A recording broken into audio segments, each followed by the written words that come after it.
Committee meeting of November 16th, 2023. My time is now 2:30 p.m. This is being conducted. Okay, let's turn that off again. Looks like you haven't set up any home kit accessories. Okay, let's go back onto this. The meeting will be live streamed on the school board's YouTube channel. A request for public comments were accepted between 1 and 1:30 p.m., but none were sent in, so we don't have public comments. The committee members present are myself, Mr. Campbell, Ms. Hay, I don't see on here yet. But we have a quorum with Mr. Campbell and myself. So we'll start with the Pledge of Allegiance. Pledge of allegiance to the flag of the United States of America and to the republic for which it stands, one nation, under God, indivisible, with liberty and justice for all. You. Next item is approval of agenda. Mr. Campbell, would you make a motion to approve the agenda? Yes, I'll make a motion to approve the agenda. I will second it. Any discussion? Hearing none. All those in favor signify by saying aye. Aye. Motion carries unanimously. Next item is public comments, and we have no public comments. Next item, approval of the October 12th, 2023 committee meeting minutes. Mr. Campbell, do you have a motion? Okay, Mr. Campbell made the motion. I will second it. Any discussion? Hearing none. All those in favor signify by saying aye. Aye. Opposed? Nay. Motion carries. Item on the agenda is the monthly Board of Education budget. I took a look at it, and we are at 27%. So we are slightly 27.3% is expended, and this is a quarter, so we should be at 25%. So we're over by about 2.3%.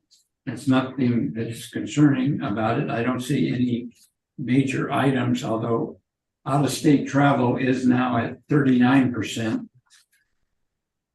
And in-state is at 26.5. So there's the two areas where we're pushing the 25% limit, but again, nothing of concern. Do you have any comments on that, Mr. Campbell? Sure. Elizabeth is on. Pardon me? Elizabeth is on. Elizabeth is on. Welcome, Elizabeth. Hello. So we're just doing the board budget report, and I don't know if you heard it, but we're at 27.3% expended, which this is the end of the first quarter, so we should be at 25%, so we're just slightly over. Okay, thank you. All right. I think we have any further questions or comments on that? Hearing none, we'll move to the next item on the agenda. So I have a question, Dick. Yes, sir. Go ahead. Yes, ma'am. Ma'am, sorry, Tina. That's okay. Can I see page 2 of the budget? I can't pull it up on Diligent currently.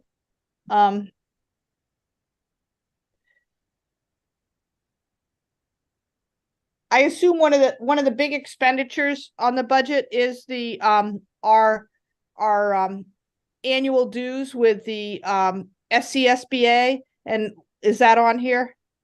Yeah. So you see that's a huge amount of the budget.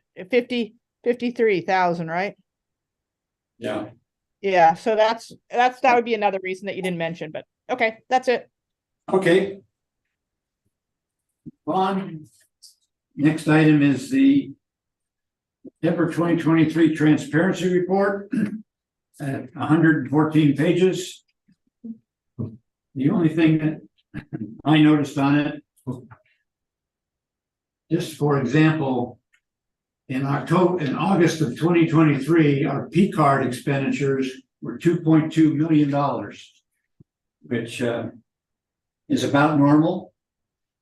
for August, there's a lot of expenditures on P card. I noticed most of it is Amazon for supplies and so on. But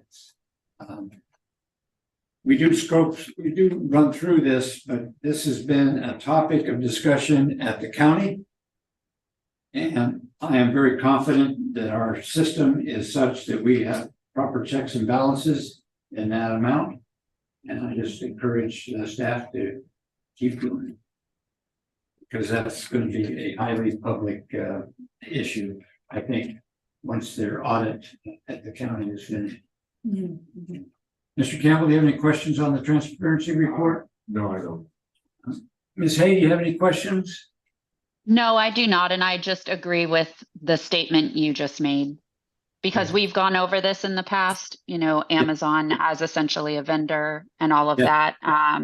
But to your point, I'm sure constituents will have questions. Certainly. But no, everything, as I perused it last night, it looked in order. So I don't have any questions. I think the community would be amazed at the size and scope of what we spend every month. With 21,000 kids and 3,000 employees and vehicles that have to be maintained and so on, it's quite extensive. Okay, let's move on to the next item on the agenda. And that is a monthly $100,000 report.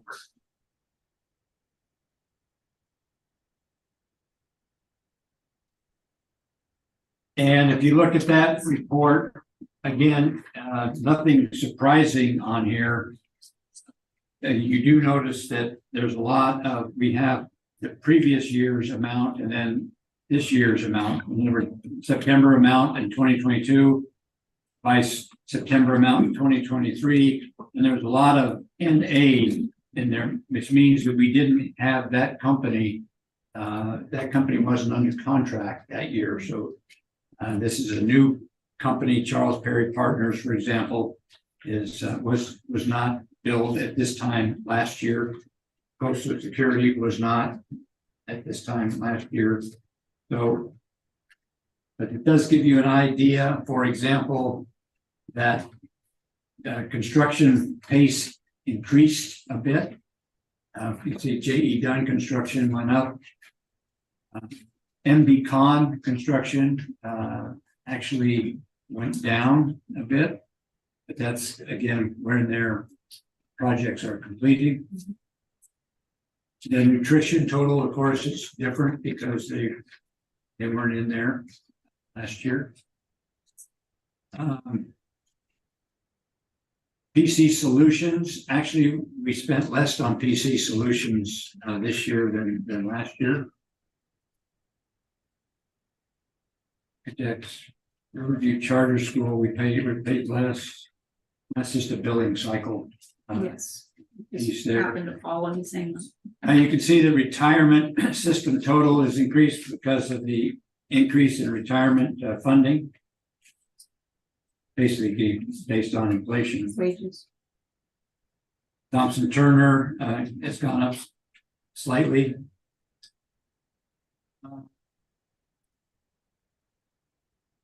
Tyler Technologies is right at the same, and that kind of, why is that? That's the annual maintenance cost for all the modules we use for the enterprise software. So we must have an extended contract and it must be a multi-year contract. They have exactly the same amount. Yes. Okay, Yes. all right. Pardon me? Tina. Okay, and there's the Hague Point Ferry, which has been in the news. Just to let people know, we spend $160,000 for the Hague Point Ferry. And that's to move students, not teachers, correct? That's correct. Yeah. And there was an article in the paper saying, well, why aren't we paying for teachers? And that may be an issue that has to be brought up with the board, because right now it's not budgeted to do that. So questions? I see, Tina, you have your hand up. Yes, could you scroll back to PIBA?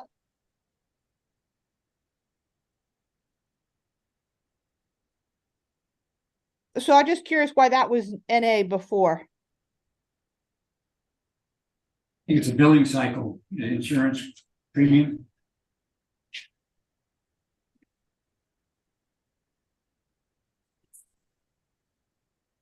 I thought, I mean, isn't PIBA something we have annually?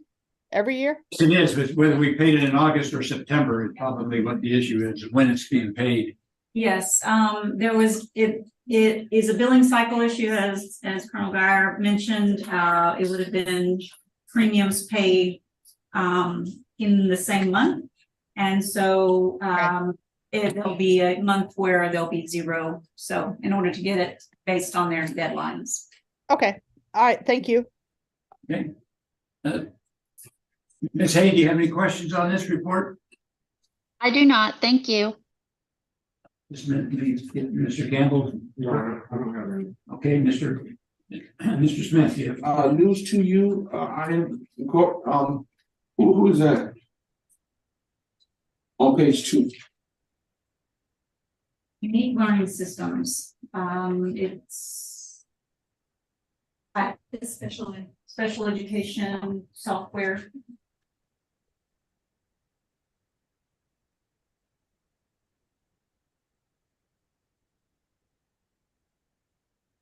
Question?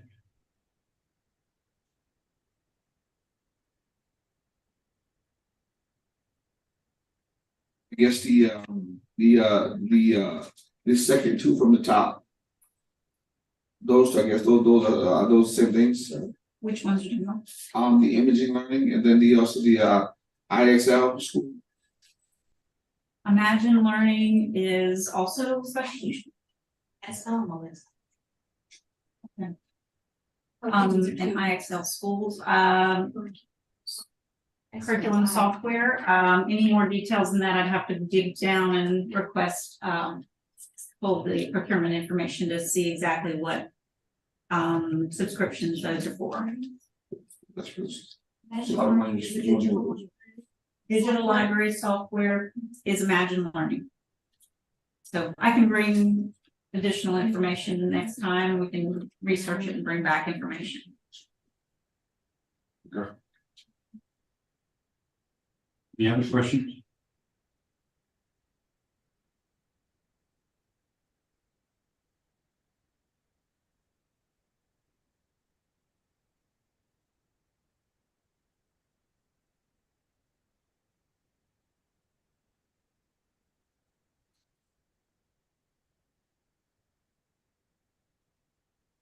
Okay.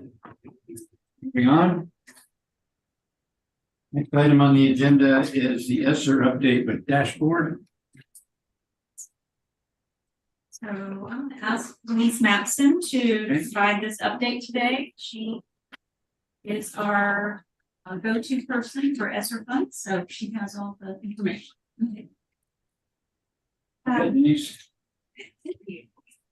This, your overview on the dashboard always gives you a quick view of it. Of course, you're only going to be reporting forward on ESSER 3 because that's the only one that we have any funds left in. Everything is finished. Overall, so far from the beginning, we've spent 81% of all these ESSER funds, and we have 70% of the ESSER 3 spent, and we have until September 30th of 2024 to obligate it. There, and then we have a little time to make sure all the bills are paid. Your summary sheet said that we had about 1.6 million for expenditures in October of 23, leaving us with a little over 15 million going forward. I just pull out the big numbers of where the funds are spent in the activities, and this was after the quarter, so you do see an indirect cost charge there. And then our schools are finishing up with their fine arts and their band instruments allocations. They have been given a deadline of November, and so all that is coming to a close The next is just salary for the month for the 10 people. We did get a payment for bottle fillers and HVACs and the regular monthly custodial cost, and then professional development pay that was from that. I believe that was the Summer Institute payment to the people that attended on that. And I just put a couple notes here that we did complete our monitoring, the self-assessment portion, and did hear back from the state that we are not required to have any kind of more auditing or monitoring for this year. And we also completed another requirement on ESSER 3. The law had that we had a maintenance of equity requirement. However, Beaufort did not have an aggregate reduction in our pure pupil cost in the state and local. And so we're exempted from having to do any more than that. We just signed off on that. We sent it back to the state. Any questions? Mr. Campbell doesn't have any. Ms. Hay, do you have any questions? I do not. Okay, Mr. Yes. In terms of the fine arts instrument ban, what is that process and how do we get, how does that come up? The fine arts department Yes, ma'am. takes the enrollment and then they allocate out by school based on the enrollment of the number of classes they have for fine arts and band, and they provide that to the schools, and the schools get the items that they need. So do you know what all schools we have in this? All of them, everyone that has those programs got an application. How much per school? What does that look like?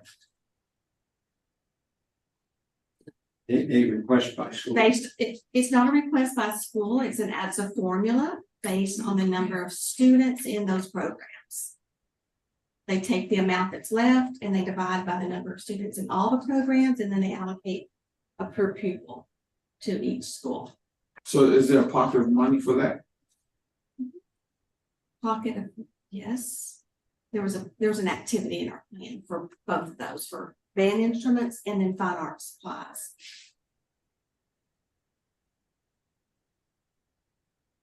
Well, what's the cap on that? I think we can see that if we look into our detail over here. Let me sometimes find that in this. That will help with that. Number 11, in the activities detail, in those two areas, we started with all the grants, a little over $1 million. And we have 200 and as of October, 241,000 left. I'm lost. For fine arts. Yeah, how much is that right there? Fine arts right now. How much is that? In summary, 105 last month. So this is the monthly, how much you pay monthly on did you say 2 million? Over time in the two grants, they've been allocated a little over 1 million. And last month, the expenditures was 105,000 in that category.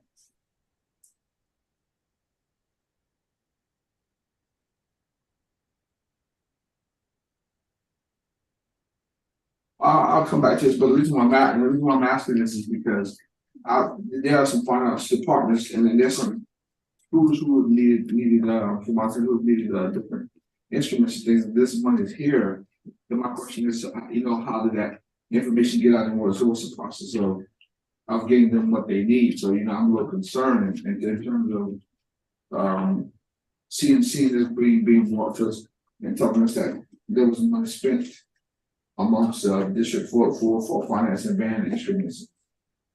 And So is your question that you think they still have needs or hearing, they didn't get the money, or?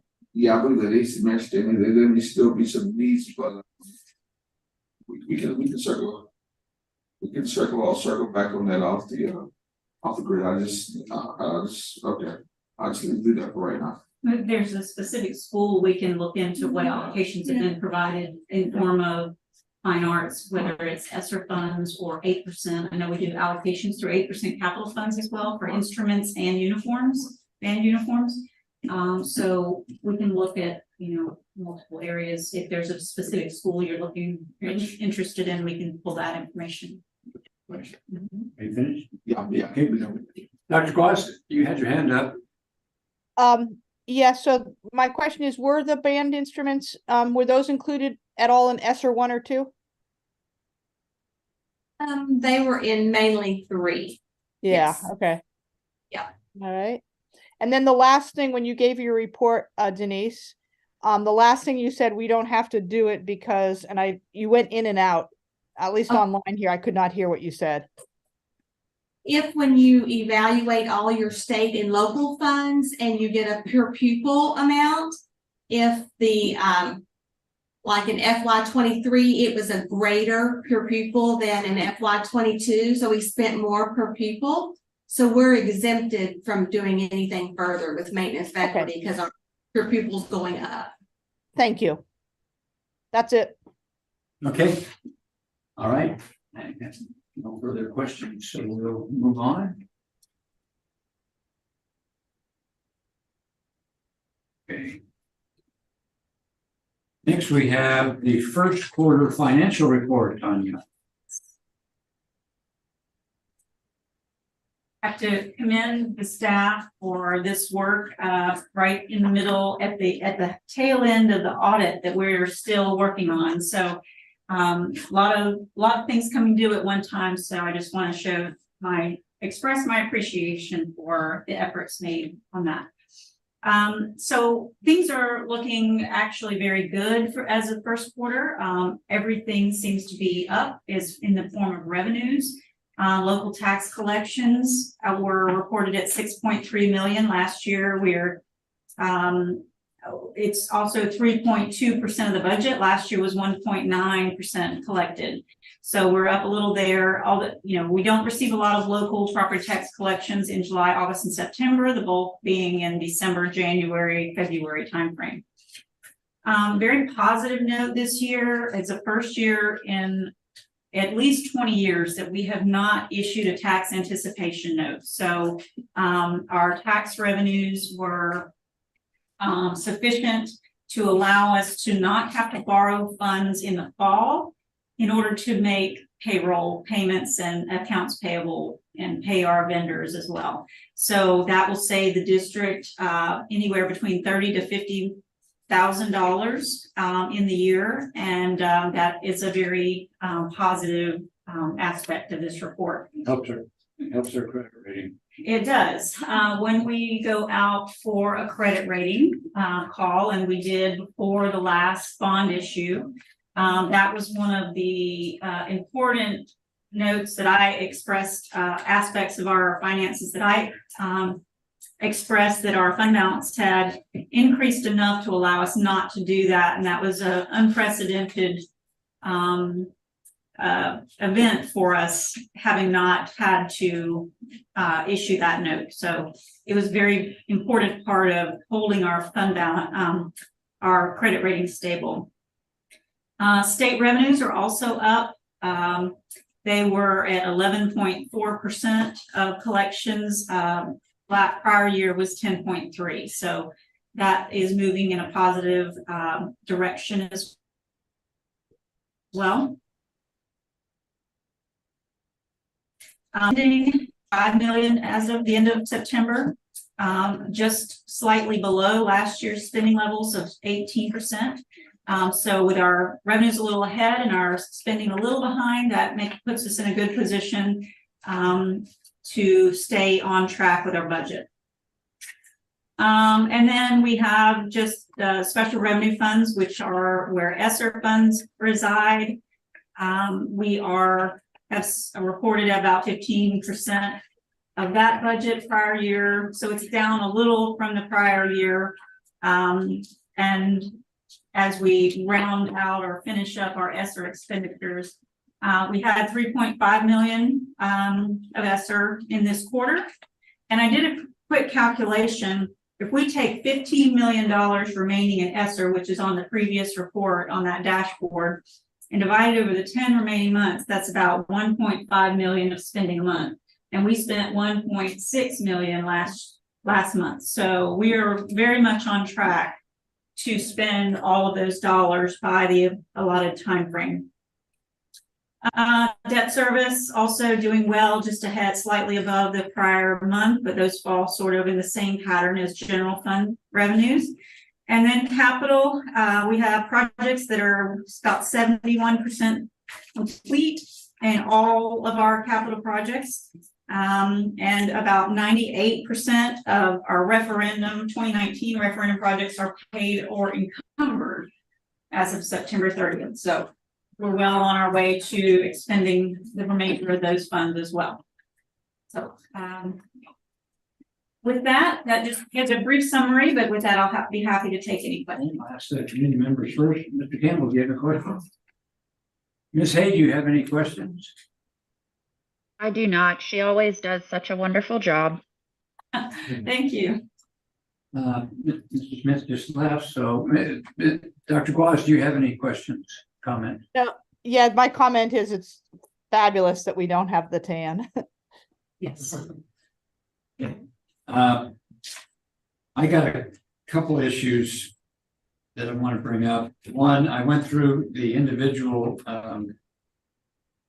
accounts, and I see on page 15 maintenance and operation at 27.7. I hope that and is a little high, and I need to keep an eye on that. And that was something in operations I'll be watching. Yes, I believe that was actually some of our deductibles or regarding insurance claims. So we have to fund those. We fund those through the insurance reserve fund, but they also transfer into the general fund. So that represents insurance claims. Okay, and on page 17, technology data processing at 32.7. That's also somewhat concerning. Yeah, the majority of that is in the purchase services category, which I believe are subscriptions. So it would be technology software. Software subscriptions. Yes, so they're paid once a year and that sort of thing. Okay, and that explains that. Mm-hmm. Also looking at the student activities fund balances. We're going to have a conversation with some of these schools. Hilton Head High School has a balance of $549,000. That's, $500,000. Bluffton High is at almost $500,000 at 484. May River at 352. And then you have Beaufort High is at 168,000. Whale Branch is at 81,000 and Battery Creek's at 73,000.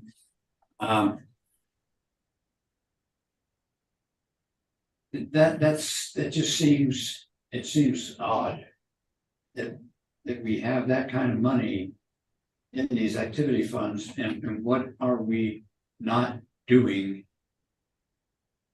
that our other schools are doing? Because a lot of that comes from, the sales at football games and that kind of thing. But $500,000, you're sitting on $500,000.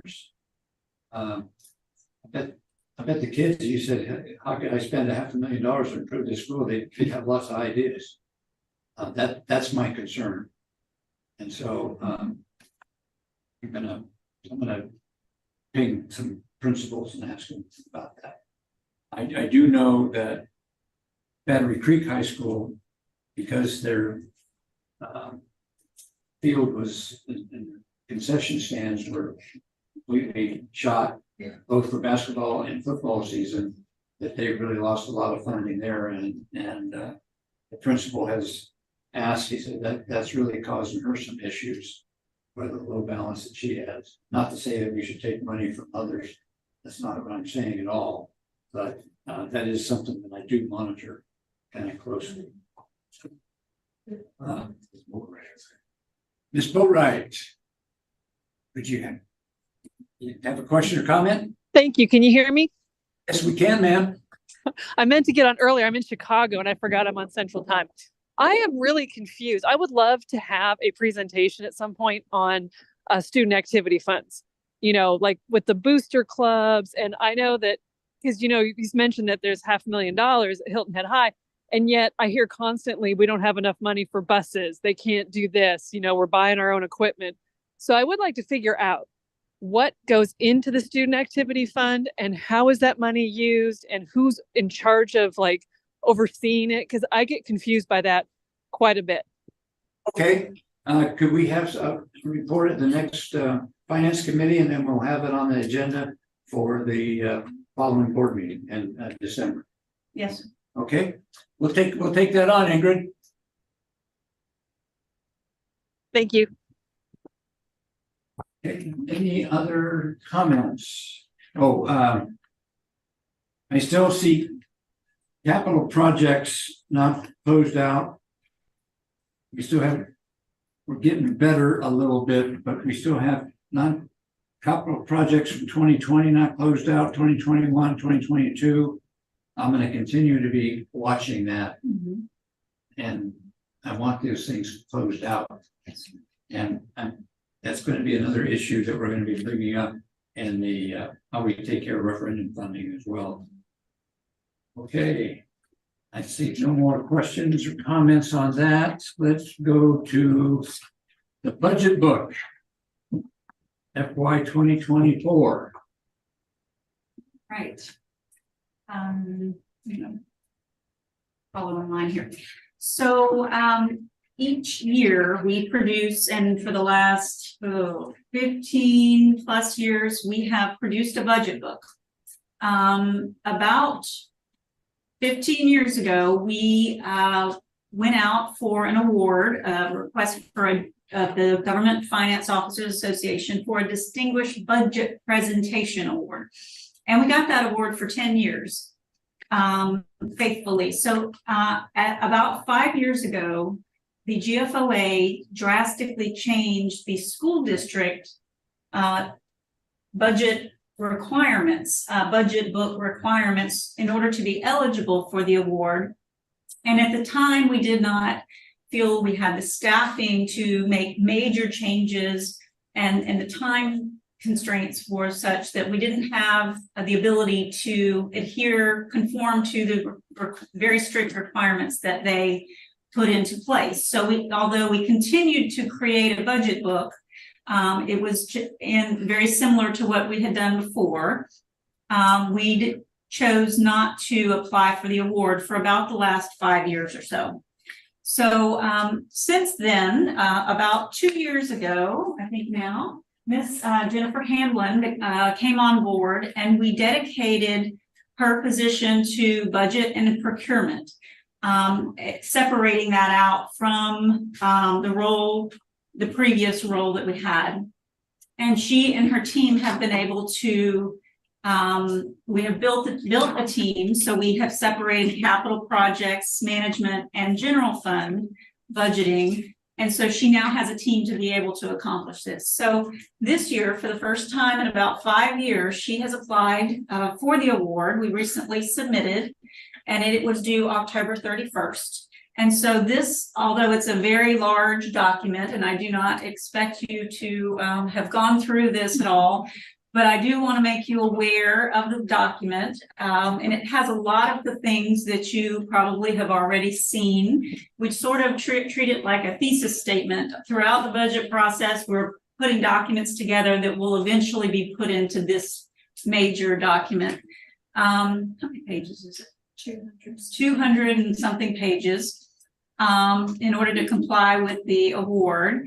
And it gives it's a great all-in-one spot for budget information, including the strategic plan and the budget priorities that we use to develop information about the budget process.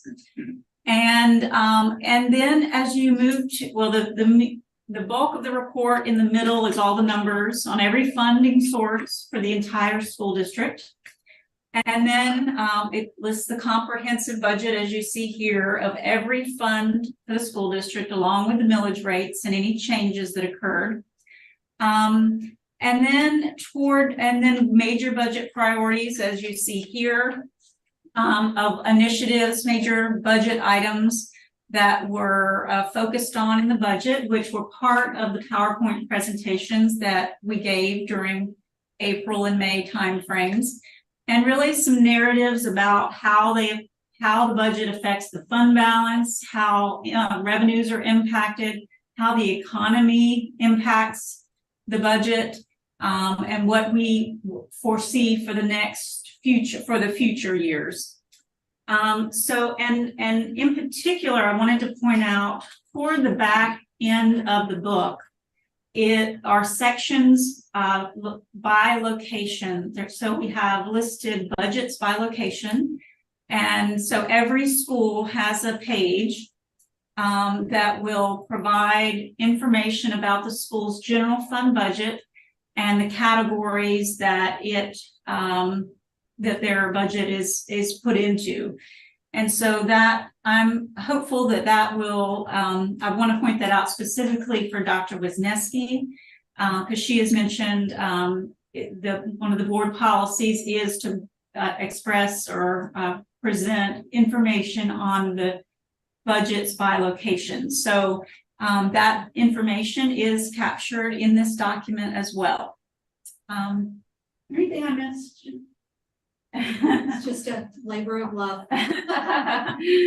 So one of the things that we had to put in this year that we haven't historically had to put in is a lot of metrics, which we are Denise and I are fortunate to sit on the new strategic planning steering committee, and now I'm seeing the importance of having the financial metrics built into that strategic plan. So there's a lot of information that had to be gleaned from across the district through information services, data services, instructional services, HR, all had contributing factors to this budget book. It wasn't just something that we did, but we gleaned metrics points to show, because one of the criteria that we have not had opportunity to build on is performance-based budgeting metrics, which is what is required by GFOA. So a lot of information is in there about teacher retention and how we tracked and monitored our strategic plan. So it's a good culmination of not only budget data, but also some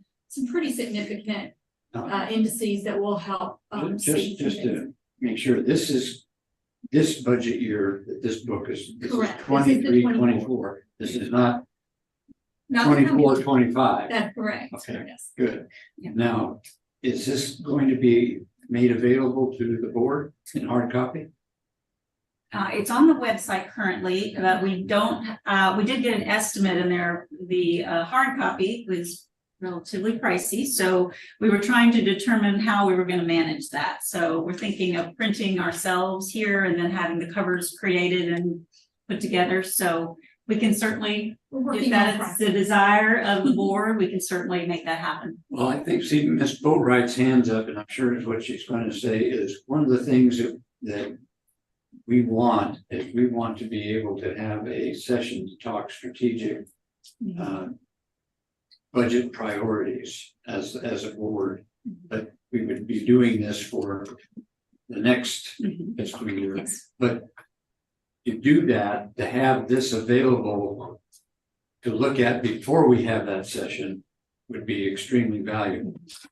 So you need to give us a cost.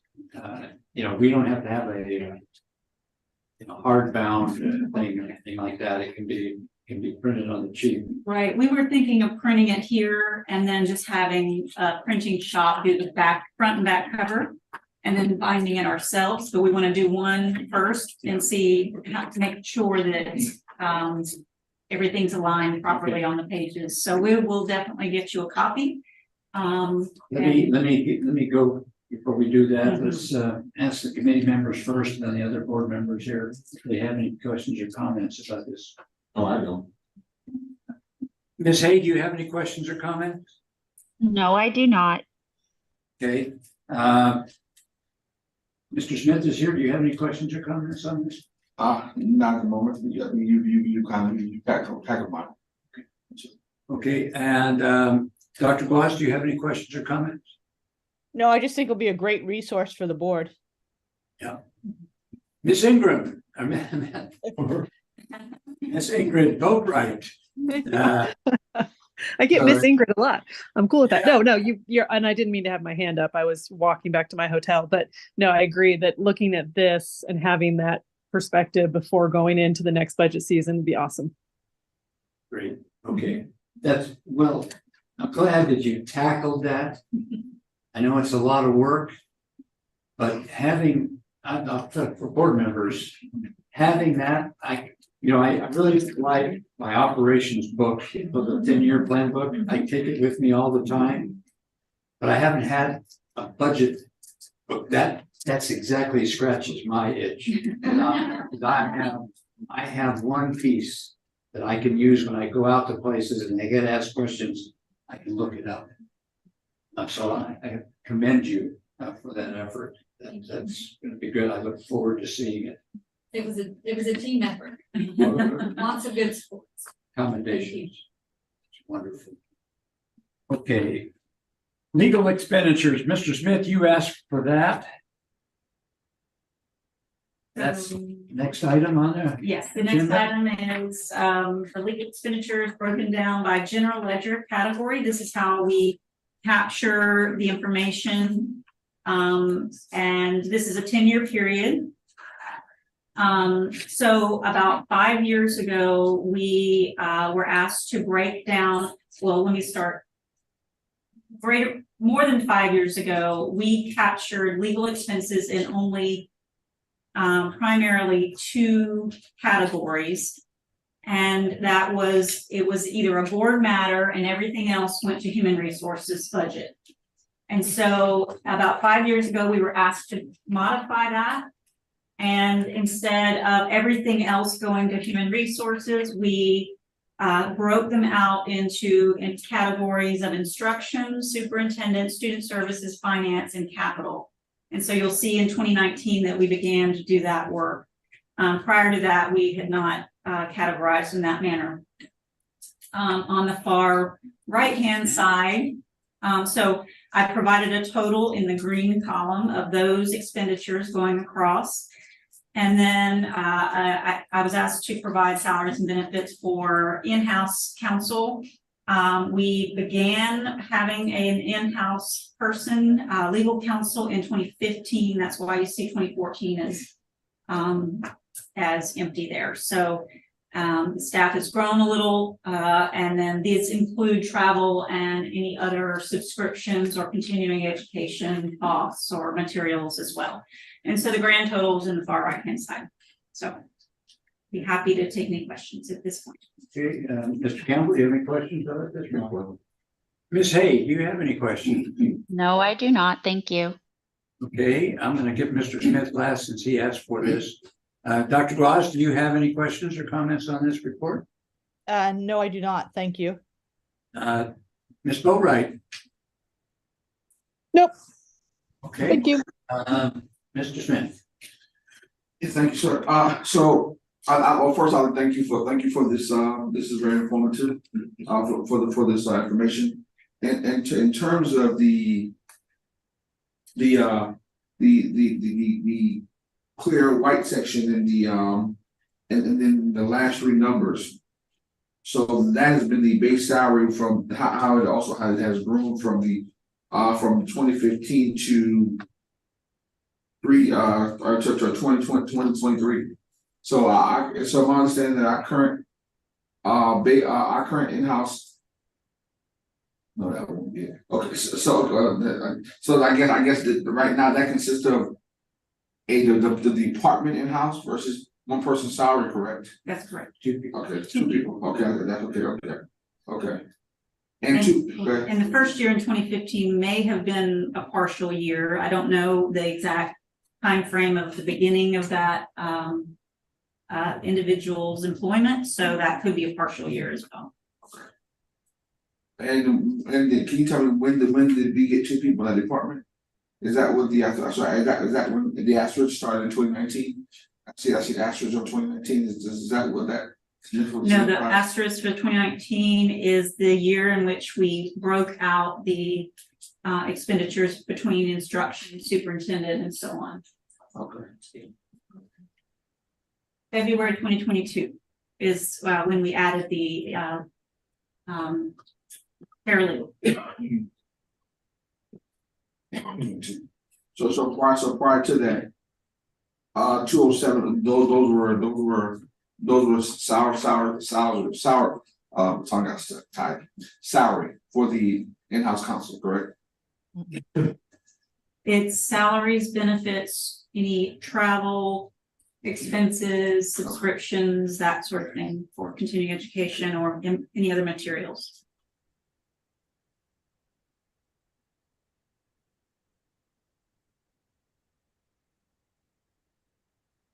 Very much, I appreciate it. Okay. All right. Go on to the next item.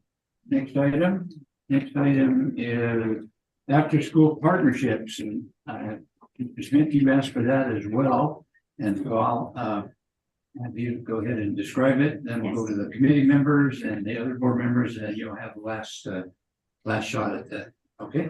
All right.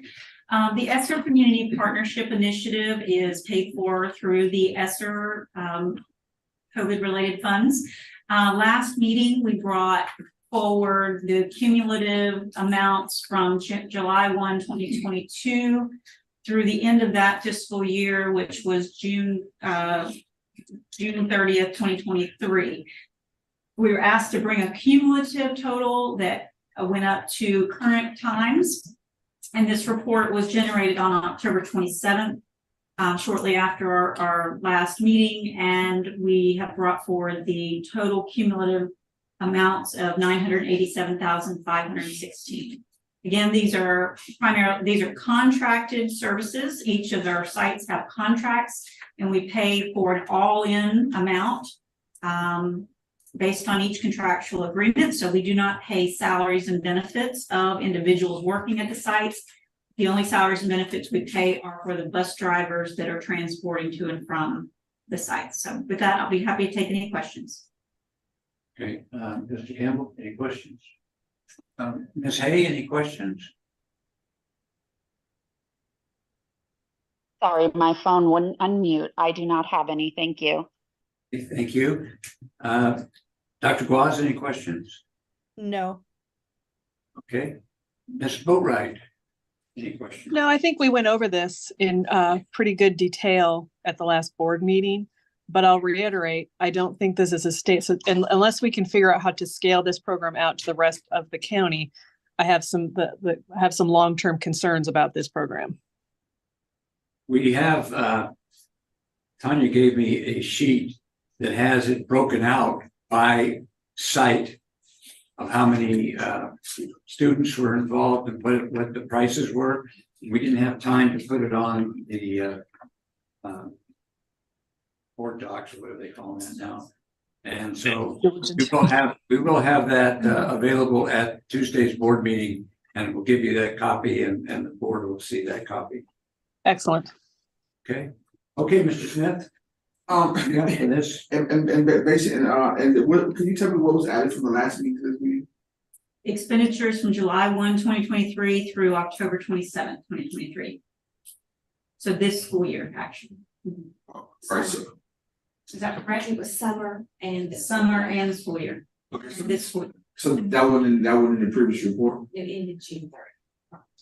Our summer this year was in July. Okay, but basically this is from the beginning of All of it. So the last report was $600,000. Right. This is another 300,000 right, beyond that, right, which represents July 1 of this year to the current. right, and then this is in total within this entirety. Yes. And also actually, a part of this is also a staff member that you said you shouldn't, you know. The staff person is not included. But where's that staff person where are they getting paid from? They get paid from ESSER, but they're not included in partnership. They do family things too, but we didn't include the salary there, but there is a salary that's, if that's what you wanted. Okay, I'm just trying to Right, see what's in see exactly what's in there, and what we may be missing, and what's not in here. Thank you. Thank you. Okay. Thank you very much. The next item I asked for. And Mr. Chairman, just support person. I'd like to thank you, your staff for getting this, because I think moving forward that this will be a meaningful tool moving forward into us understanding how to move our educational process and some of the costs that it will intake, and that it will entail, and that we will need to be cognizant of, and how we continue some of the programs that we have going on to kind of get community actively engaged, to also find these funds coming up within the matter of months when these funds are not available. I know that you had a lot going on, and it took you out some time to get this done, because you had a whole host of things going on, and you got some time out to do this. And I just do let you know publicly. I appreciate that. When Mom said you praise me publicly, you treat me publicly. I mean, and you give me praise, you praise me saying more. So I just want to let y'all guys know, let these ladies know that I appreciate it. Thank you. next item on the agenda, I asked the finance department to provide a cost breakout by school, or what it costs to run the school in the FY 2024 budget. And that's everything from salaries, benefits, maintenance, utilities, the whole thing. And these are the amounts. You see that in the first column. The names of the school are in the, actually it's in the second column. The names of the schools are in the first column. And the enrollment, the projected enrollment, I guess that's based on a 45-day report. Yes, 45-day count in, Right. in projected. And then you take that and you divide it into what it costs to run, for example, the Pritchardville Elementary School. They're going to spend $9.5 million. They have a projected enrollment of 1,025. That gives the average cost per student of that facility at $9,318.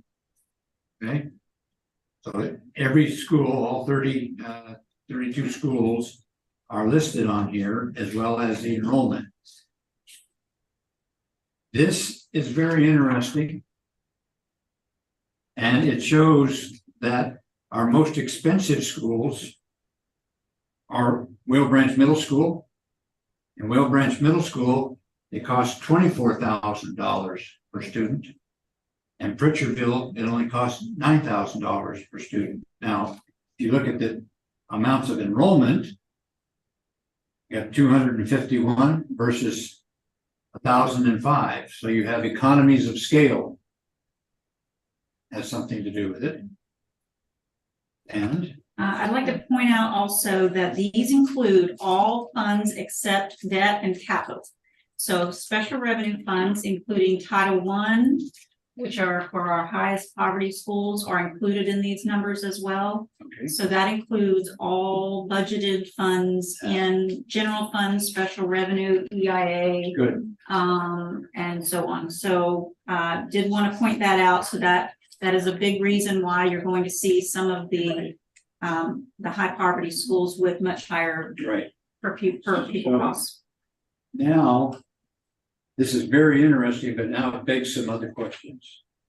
And the other questions is break out these expenses per school. For example, show the Title I expenditures. Show the staffing, the particular staffing costs for teachers and for classified staff. Show maintenance, show utilities, In other words, so we can see all of what's causing this cost to be so high, because we have people that are gonna wanna know, okay, how come? And I can explain some, economies of scale, I can explain some about Title I. But I also wanna look at specifically instructional costs. Just the teachers in that school, on what we're paying them. Okay, because I have an observation, and I want to see if my observation is correct. My observation is that our challenging schools have more young teachers as a percentage than our less challenging schools. Our older teachers have a higher salary than our younger teachers. And so I want to know if we are putting our best, most experienced teachers in our most challenging schools. I can't tell that unless I have that kind of data to take a look at the costs. That's where I'm going on this. So 80% of these expenditures are likely going to be salaries. Salaries and benefits, right? So, but I think a better metric instead of the dollars, perhaps, would be the number, the step, the year of experience in the education level at schools. That would actually be a better metric. Yes. Yes. So, that is doable.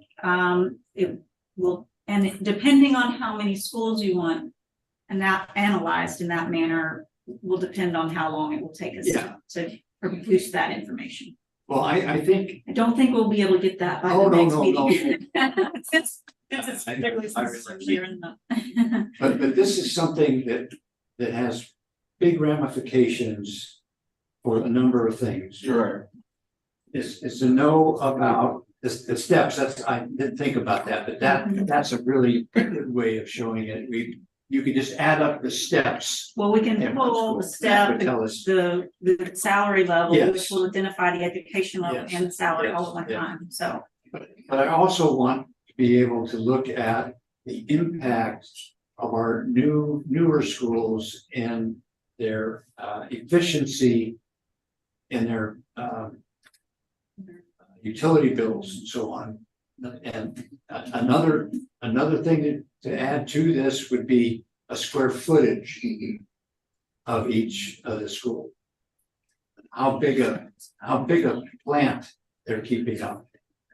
This is just pure managerial process 101. Is when you have any plants, you look at who's got the most efficiency, and if the big numbers don't show or show a big difference in cost per widget that you're producing, for example, then you want to drill down to find out why. And sometimes there's good reasons why. The operations division has a section, there's a software program that's an energy management software where all the I don't know if the square footage is put in there, but the kilowatts and the gallons of water, those two sets of utilities are placed in each school location. Every time we get a bill, it's uploaded. So that perhaps can come out of that software. We could look into connecting with the facilities operations office to capture some of that information through that database. So again, between your budget book and this kind of data could be very helpful again in the board's strategic overview of funding priorities and so on. This gives us another metric to look at. And I don't think it's been done in the past. And this was kind of surprising to me, although I expected that the economies of scale for numbers of students would have a significant impact. Because you still have to have the basically same size school, same size plant. And some schools at the same square footage will have 2 times the amount of kids in it. Right. Also, I noticed that the right choices was down here as well as Adaret. We were asked to bring schools and Okay. those are programs, so we did not bring those locations. Yeah, right choices is too volatile. It kind of, you know, the kids, numbers of kids are not constant. These are not constant either, but we get one snapshot. Right. But is Riverview's not on here either? They are Oh, on right it. below the average. Okay, I see it. Good, yes, all right. Yeah. Yeah, okay, comments, Mr. Campbell? Ms. Hay, do you have any comment?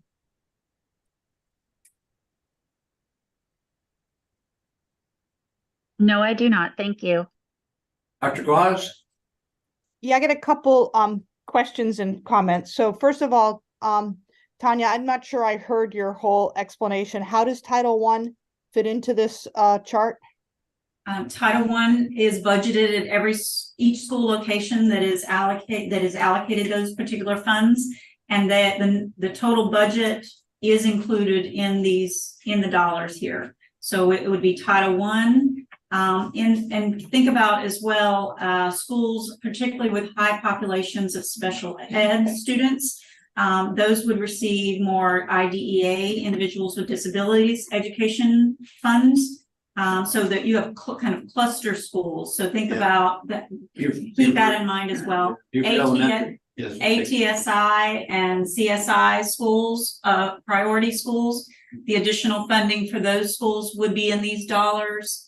Early childhood funding, a whole slew of special revenue funds as well. So all of those would be included. The only thing it doesn't include is capital funds that are allocated for construction at schools. Right. So that is not included in here. Okay, thank you. Then okay, so all those funds are in the column immediately to the right of the school listed, right? That's correct. And in the budget book that I mentioned earlier, that only reflects the general funds. So I don't think we had per pupil amounts in there, but that reflects a different picture in the budget book. Okay. So the next thing, you know, I do think Colonel Geyer's recommendation to give a breakdown of these funds would be important. Like what you just said, you know, how much of this is Title I, how much is, you know, due to special ed, et cetera, et cetera. And I think, you know, one of your comments, Dick, was that, you know, that the schools that are not performing as well have the more experienced educators at those schools. That was one of the things you were trying to sort out in the I guess the breakdown. I think we have to be very careful of that. I do think it's very important to know what is the ratio, because I know this was in some of the earlier documents. It might have been in your budget book, that the ratio, there are fewer students with you know, one teacher at some of the lower performing schools. So that's really important, is actually the ratio of the number of students per teacher at each of the schools. And I just think, especially with your, you know, we are a school district that is to elevate all students, whether they are low performers, mid performers, high performers.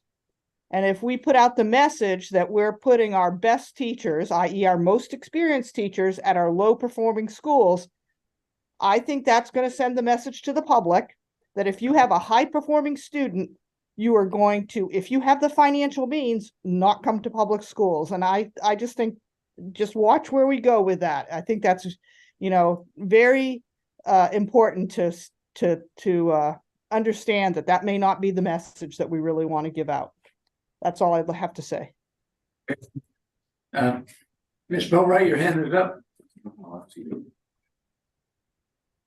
Thank you, Colonel Geyer. Yeah, this is really interesting to me. And I have a couple of comments, and I agree 100% with Dr. Guaz's comments that and I remember and I can go and look through our board docs, but we got something where and it was either in the 45-day plan or the CIP or something where they actually broke out the average salary at schools. And the highest average salary was at Whale Branch Early College High School. And it had to do with both the experience level of the teachers and the number of teachers that had a doctorate or a master's degree, because those are the different ways. So I think it'd be interesting to see, but I remember that surprised me. It wasn't exactly, high schools obviously generally tended to have higher average salary because you can't teach advanced physics. You know, it's better to have someone who has an advanced degree, et cetera.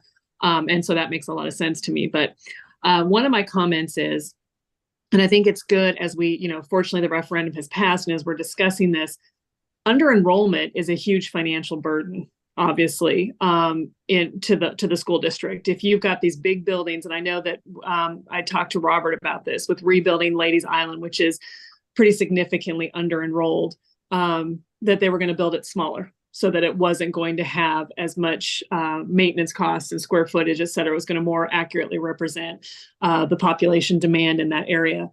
And I think that's something that as we continue to go forward and look at, you know, we have Pritchardville, which is massively over enrolled. I think it's at 160% of programmatic capacity.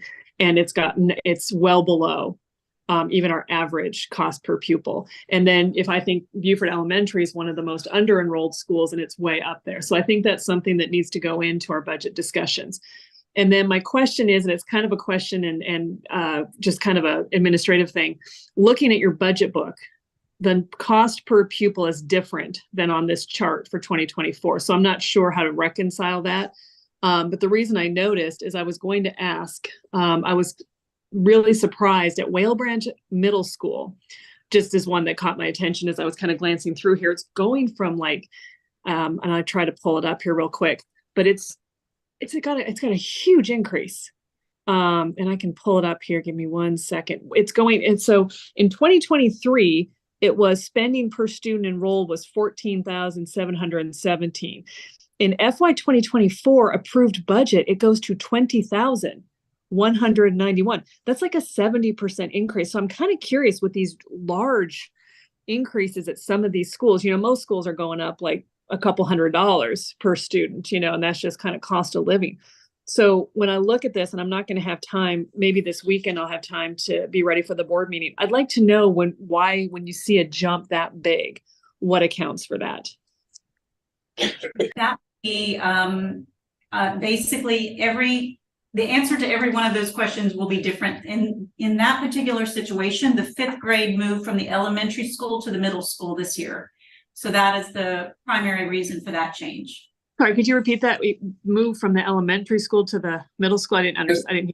The fifth grade students were housed at the middle school. So now they moved back to the elementary school. So in the middle school you have 6th, 7th, and 8th grade. So therefore those changed the numbers. That's where that number change came from, because students that were at one school have moved to a different school.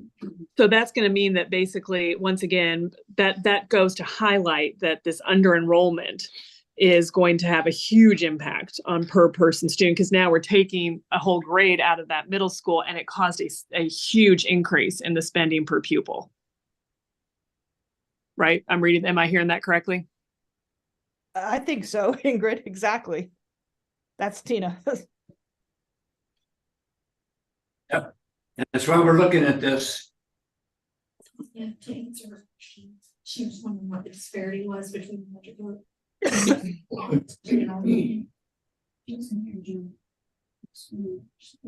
23 and 24 at the same.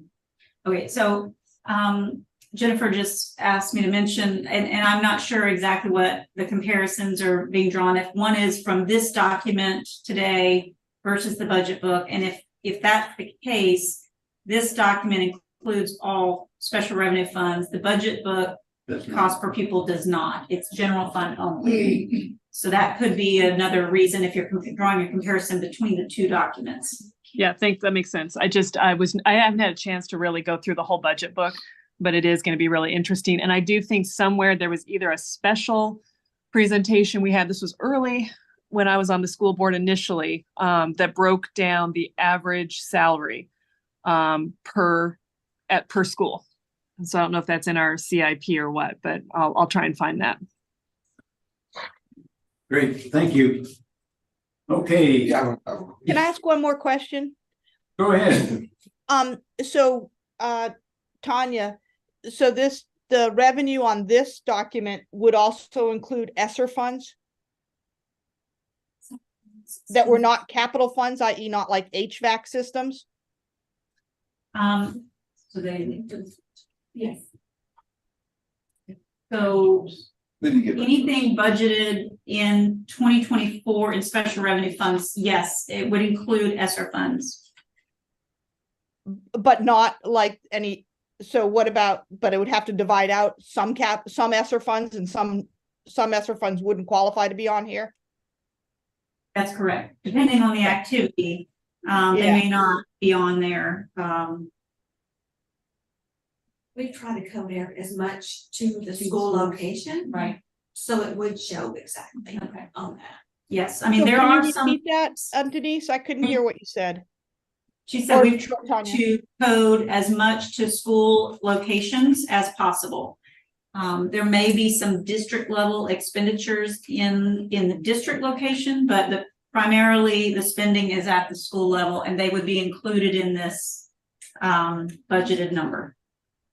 Okay, thank you. As I see it, I think the information that Colonel Guy asked for, it's not reason, I don't think that it sends the message that some of my colleagues were saying, but everyone sees things differently. I may look at the sky and the sky may look blue. Someone else can look at the sky and say the sky looks green. I think it's upon interpretation sometimes. But just to be quite frank as well, when getting this information, if you've been in the wrong education, if you've been around the district, actually what you will know that actually you're most to curls the guy, a lot of people who've asked me that question. You will know that your most experienced teachers are at some schools in terms of just looking for instance Kusal. When you look at Kusal, you look at their staff. Their staff is very it is very experienced. A lot of their staff are experienced teachers, and they've been there. And you see what the results are. So I think that drives the point that he was bringing. And a lot of times the teachers they ask that in terms of test scores and different data that's in the district. There are a lot of times people think that you can compare schools in terms of school to school, and it's really to some degree it's really concerning. It can be looked at as apples to oranges in terms of a program like Kusa who doesn't have spend, in terms of a school like Beaufort Elementary School who does have spend. There's a lot of different things that go along with that, which cause you to have a different look and to understand and to analyze exactly what's going on inside the district. So I see it in a different manner form, in a different way than what y'all have seen that. I think all information that has been requested is vital. I don't think that we should shut it down. I think that moving forward, the ball's already rolling, because the thing that y'all have said that kind of I could perceive it to be a different way in terms of manner of the questions that my other colleagues have asked. So I just want to put that out FYI, because of how we all think. Because the information, we're all requesting information, but for different things, I think we should respect it and see the way it goes. All information is vital at this point. Thank you. Okay. Ms. Boatwright, you still have your hand up. Do you have something else you want to say? No, sorry, it's hard to do this on my phone, so I apologize. Okay. No problem. Okay, let's go to the next item, budget priorities for 2025. Being prepared to Okay. present, or I'm just here to listen and take notes. Okay. This is something that we talked about in general session about doing this, the board giving its budget priorities to the superintendent before the budget process starts, which starts in January, correct? We've already started. Well, we started eliminating. Yes, Right. preliminary work, But you yes. haven't gone out to the schools and everything yet with theirs, right? No, sir. Oh, okay. So,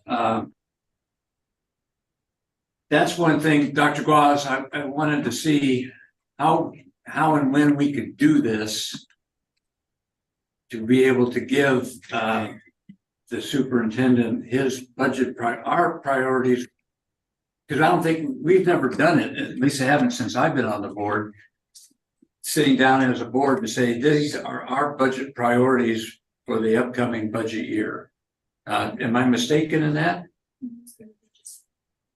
Well, if you're asking me, yes, I think we have done it, but it's more been sort of intertwined in actually the budget discussion as it progresses over the course of the early part of the calendar year for the next year.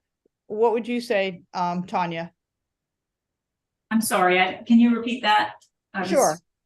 So Colonel Geyer was asking, has the board previously set budget priorities for the superintendent prior to the budget development? And I think we have, but it's been more intertwined with the budget discussion as opposed to separately have the board meet and prioritize items and then turn those over to the superintendent, who ultimately obviously would work with you on the budget. Is that correct?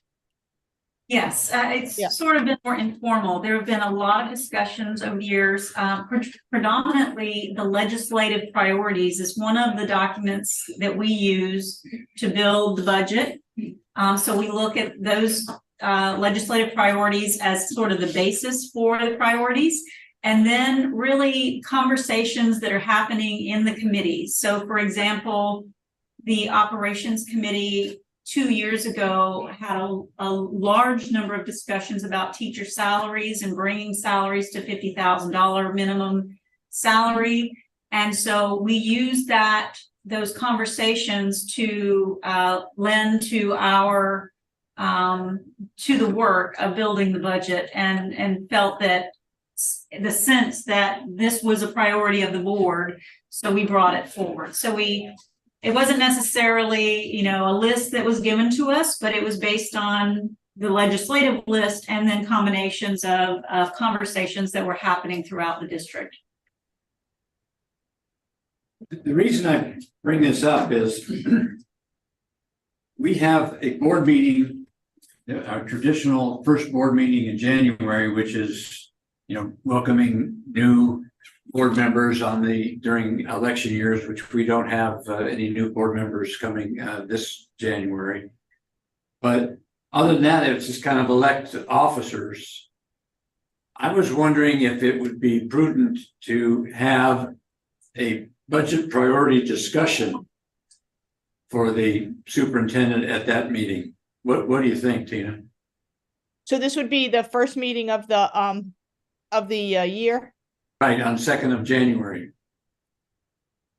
Yeah, and so that's going to be hard to do, don't forget, because we chose between the two calendars, the one with the meeting on the 2nd or the 9th, and we chose the 9th, I recall, not the 2nd.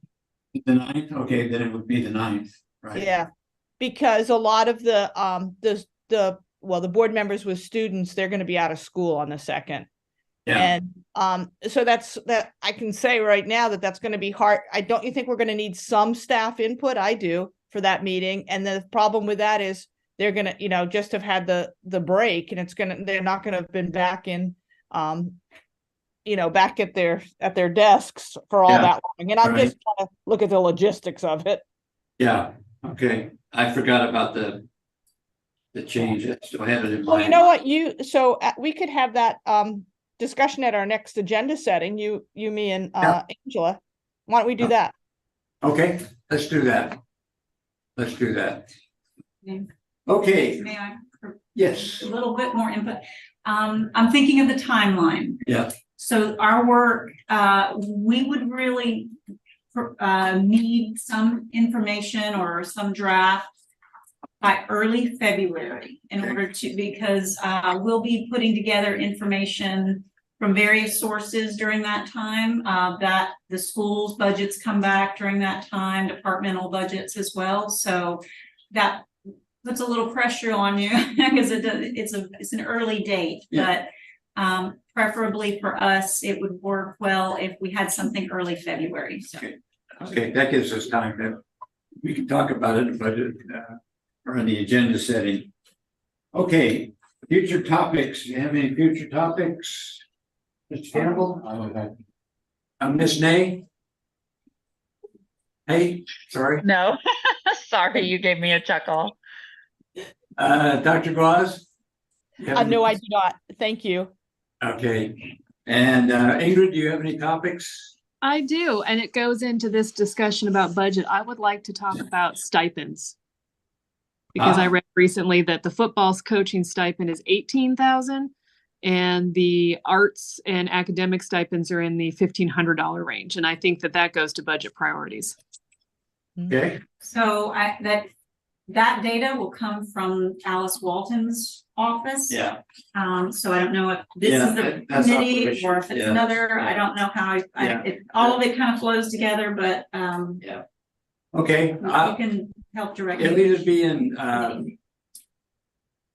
finance or operations, so we can. I think it needs to be in finance because we're talking about what's the budget for it. And understand that Alice is in the staffing aspect, but how we fund and where we fund should really be a financial decision.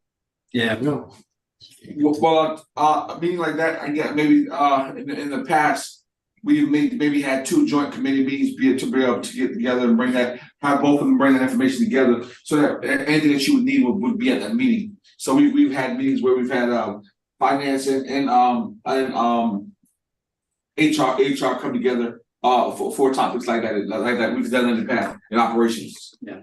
Okay, I got it. We'll add that. I have one that I'd like to have as a future topic is I'd like to have a general briefing on the new referendum bonding plan.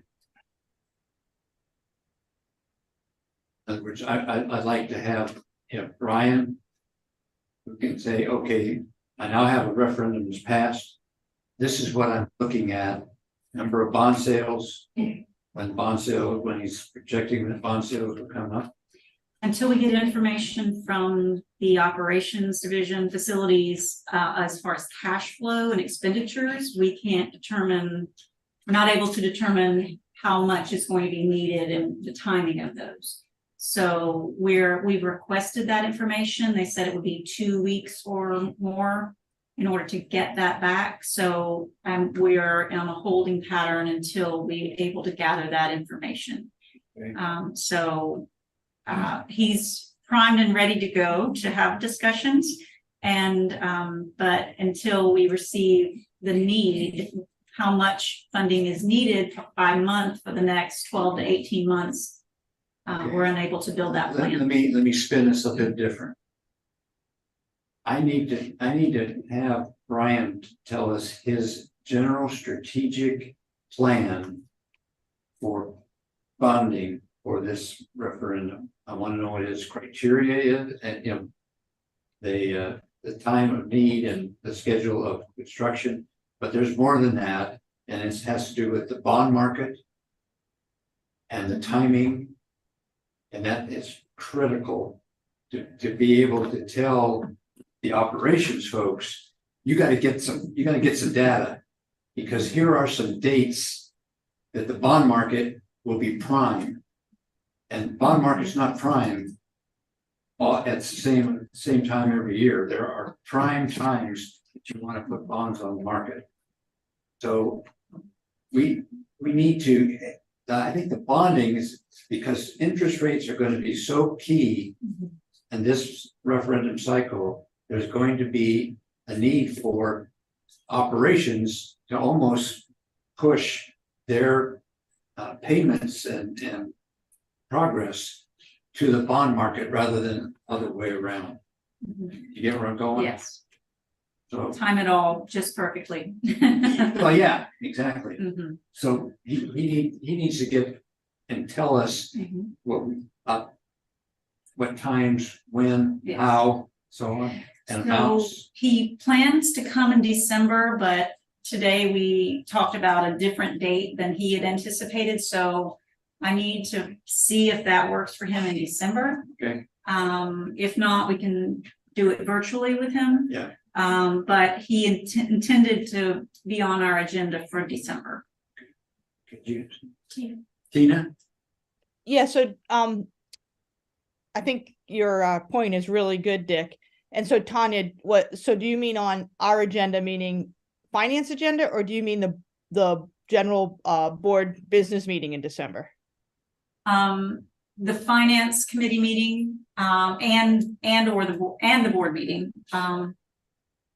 Yeah, I think it's real important that information be presented to not just the committee, but to the board and especially to the public. They were extremely supportive in passing the bond referendum, and I think that would be very important for people to hear. I think there's actually a bond issue or two coming out this next meeting, so I may be adding a bond issue or something to that effect. Also, I'll have the annual audited financial report for fiscal year 23. The audit's will be done. We're almost finished. December 1st will be due. And then I have a food service OE that 18 that's going to be on that report as well. Okay.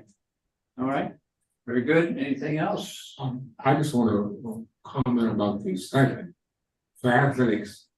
The reason why the coaches get that larger stipend is because they was in line with the rest of the coaches in South Carolina.